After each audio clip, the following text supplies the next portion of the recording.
angibingelele kumalungu omkhonto wesizwe kanye nabantu bonke nje bakwaZulu Natal. Ngikhuluma namhlanje ukuzocacisa nje ngiqondisa izinto ezimbalwa. Into yokuqala engifisa ukuyiqondisa inkulumo engiyithole sengiyithola nje isindiza ku social media ehlasela mina ukuthi mina nethimba lami sihlele umcimbi wangapha ePassport Phumula ophikisana nomcimbi ohlelwe eKheningindlovu kwaMashu.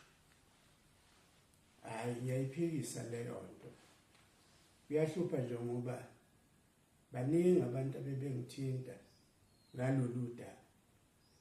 Kodwa engimhlonipha kakhulu umfundisi uKhomo uthi yimi engiyingxenye yokuxoxa. Hayi mfundisi, angicacise bekungakuhle ukube okuqala ungithintile nje wabuza njengoba kwenze insizwa engiyazi ukuthi uMagaye engifonele yangibuza kuyena umuntu oqala engizwe ngaye ukuthi kunezinhlelo ezimbili, olunye lisePassport Phumula, olunye luseKheningindlovu. Azange ngihlasele, azange asho ukuthi ngiyaxoxa uMagaye. Nawe ke musu kusho umfundisi ukuthi ngiyaxoxa ngoba angikaze ngibe nethimba engiplana nalo uhlelo lwasePassport Phumula. Angikaze.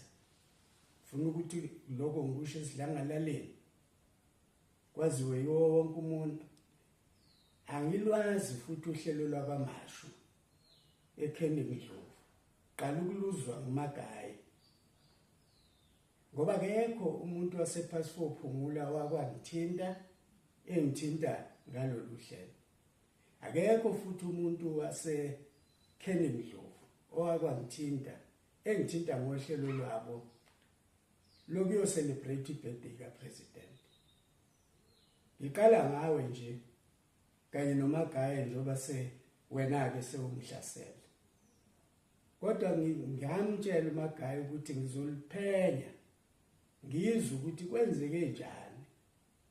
Ngiliphenyileke.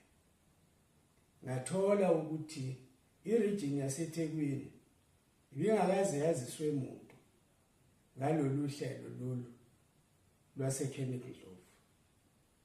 Unobhala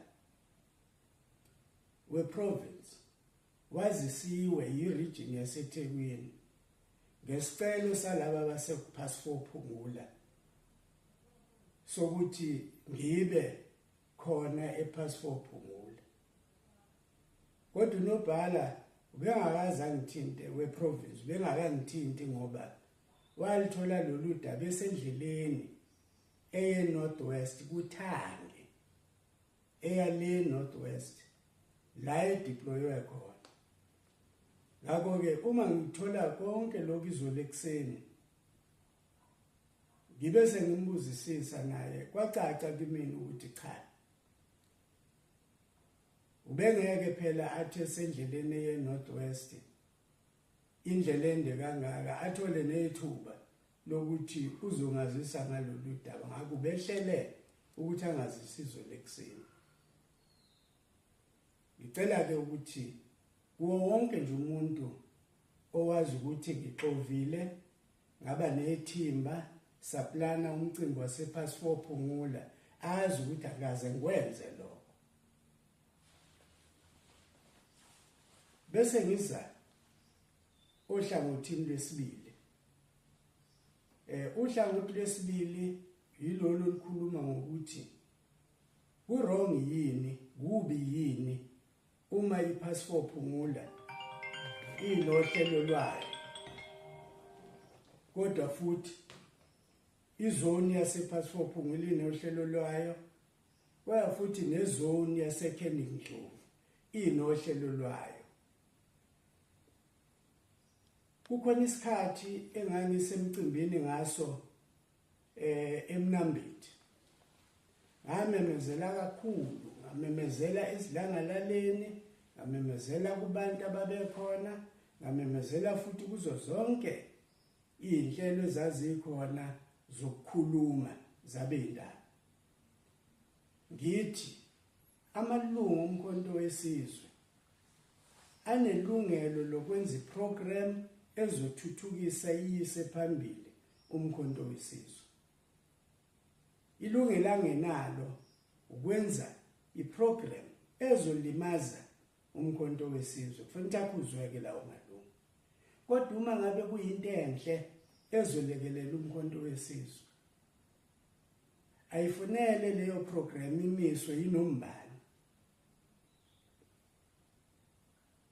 Onobhala kodwa ngagcizelela ukuthi kufuneka baziswe onobhala, noma unobhala we-region ikakhulukazi, noma nakukho nowe-zone nowe-sub-region, kufanele baziswe.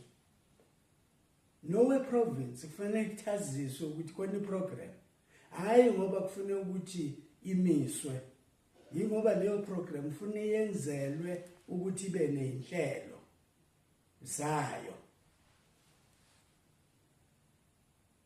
okuhambisana namaprogram afana nale program yokubungaza usuku lokuzalwa kaMongameli.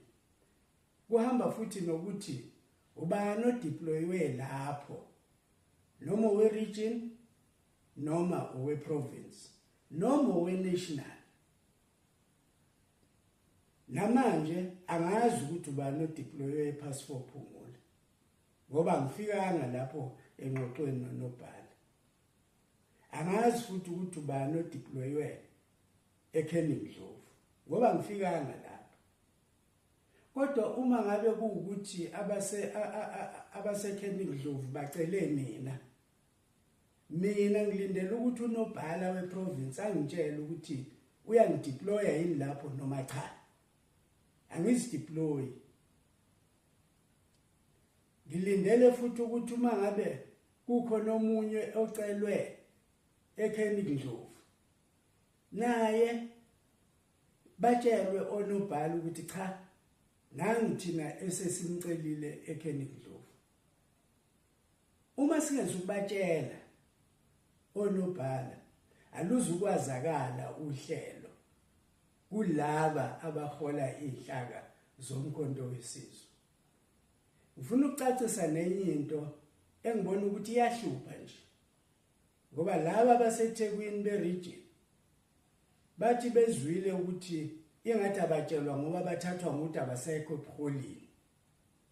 Akulona iqiniso lelo. Abaholi bomkhonto wesizwe kuyiprovince yaKwaZulu Natal nama-region bazoba khona kuze kufike u-SG kanye nethimba bazofika nalo.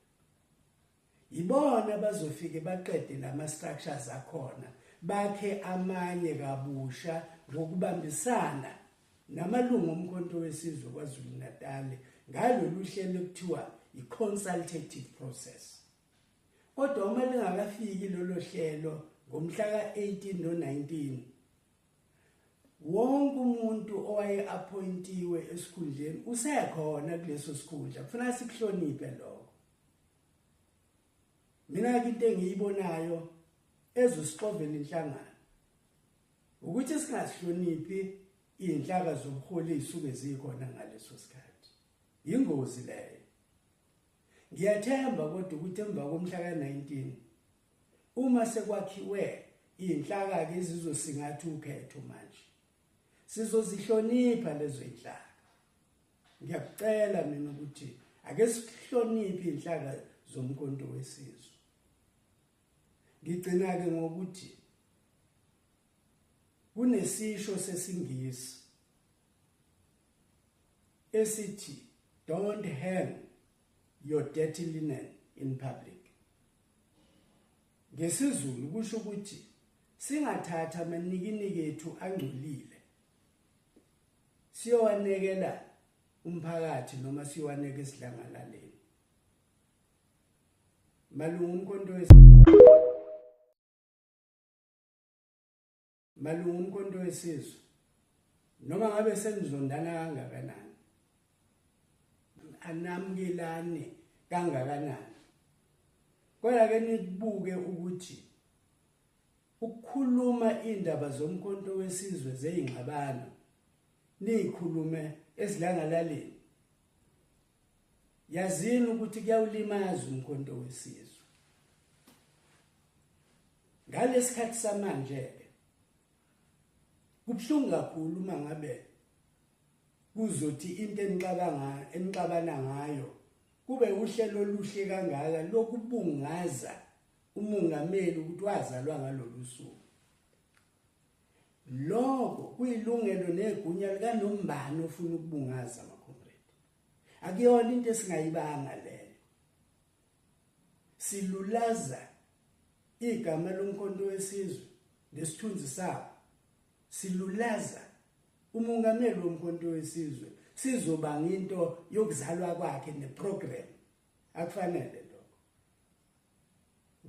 ngiyakufisa ukuthi ke sigweme ukuthi izinto zethu indaba zethu esingaboni ngasolinye ngazo siyoyikhuluma ezilangalaleni ayisikhulume nje ngaphakathi sithethisane ngaphakathi uma ke nifuna ukulwisana ngoba sengathi nihlale nithukuthelelene nje njalo nilwisana ke nithukuthelelane kodwa nindawonye isikhathi esikusona ke manje engifisa ukukhuluma ngaso siyokhethweni ayikho inhlangano eyokhethweni inikizana ngalolu hlobo esinikizana ngalo esilangalaleni bese iba nethemba lokuthi izowina amavoti abanye abantu abavoteli umsindo abantu bavotela inhlelo eziyaphambili ezizobasiza ake siwumise umsindo makhombe ngivala ke kulolu daba ngokuthi inhlelo zikamongameli ngomthetho abanikazizo abaholi bakazwelonke ngiyethemba ukuthi unobhala weprovince nonobhala kazwelonke uSG bazosilekelela kule ndima yokuthi ubani ozodeploywa eKenigndlovu kulomcimbi okhona eKenigndlovu ubani ozodeploywa ePass4 Phungula kulomcimbi okhona ePass4 Phungula kodwa siki isidingo sokuthi amazona amabili singaze sithi abayeke enye ayiyeke ingabi nawo umcimbi enye ibe nawo yani kuhle phela uma ngabe ikhona ePass4 Phungula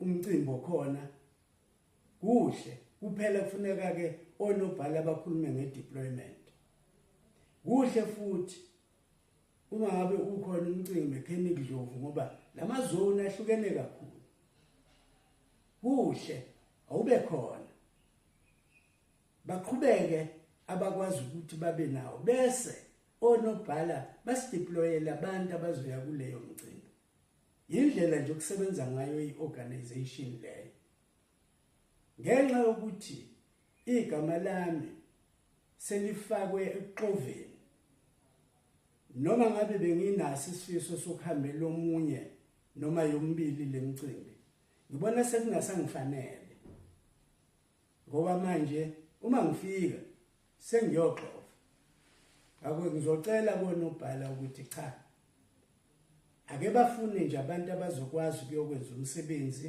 bamukeleke ngokwanele kulezi ndawo abazoya kuzona ngiyaxolisa ke ngaloko kodwa nami ngizoba ingxenye yokucelebrate ukuzalwa kukamongameli uJacob Zuma ukuthi ngiyokwenza kanjani sekuyobonakala ngaleso sikhathi ngiyaxolisa abacomrade ukuthi ngingene la ezilangalaleni ukuzoqondisa lezi zinto kodwa ingoba zihamba khona ezilangalaleni mandla kwaza mkhonto kwaza